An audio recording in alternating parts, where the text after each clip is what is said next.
Okay. All right, January 11, 1985, 3rd Platoon of Charlie Battery, 3rd of the 84th Field Artillery, was on this site assembling our newly received Pershing II missiles. We had worked early in the morning to assemble the first 2 missiles, and had decided to work through lunch to finish assembling the 3rd missile. It was a very, very snowy, cold day, and so we were trying to get finished early for the weekend. To give you some perspective, we had assembled these missiles, the first 2. We're on the 3rd. To give you some perspective, there was a rocket motor here. The first stage rocket motor, which is the first one to ignite, and the aft end was pointed this way. The forward end was pointed this way. Over here, you had the crane truck, the truck with the crane, and along here there was the launcher, the launch trailer. And so when the motor ignited, I was standing here. I had a guide rope in this hand, and my hand on the rocket here, and across from me was another soldier and the crane operator, and then there were 2 other soldiers holding guide ropes as well at the back end.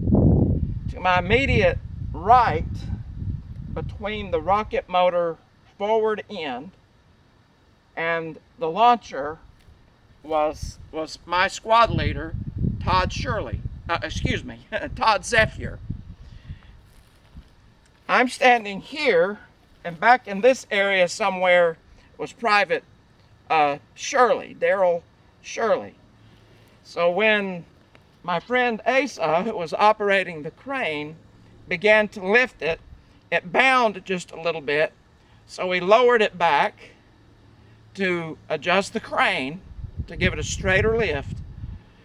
And when he started to lift it, it ignited.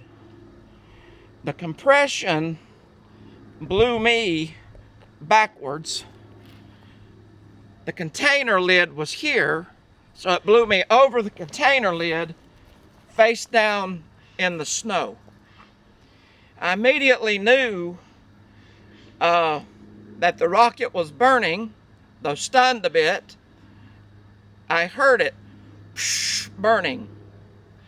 And so I was on my belly, and I low crawled back this way underneath the launcher, stood up, saw where it was burning, and ran back over there, maybe where that little pine tree is, right in that area where several other soldiers had gathered. And in a moment, they brought my friend Asa out. He had some sort of an arm injury, the crane operator, but otherwise he was okay, fortunately. And so that's how the event unfolded that day before the accident. And in the end, obviously, Sergeant Zephyr was immediately killed. Private Shirley died of head injuries, as I understand it. And then Staff Sergeant Leach, who was at the back end, the aft end of the motor, he was burned very severely, and as I understand, died on site, like Sergeant Zephyr. I was new to the unit.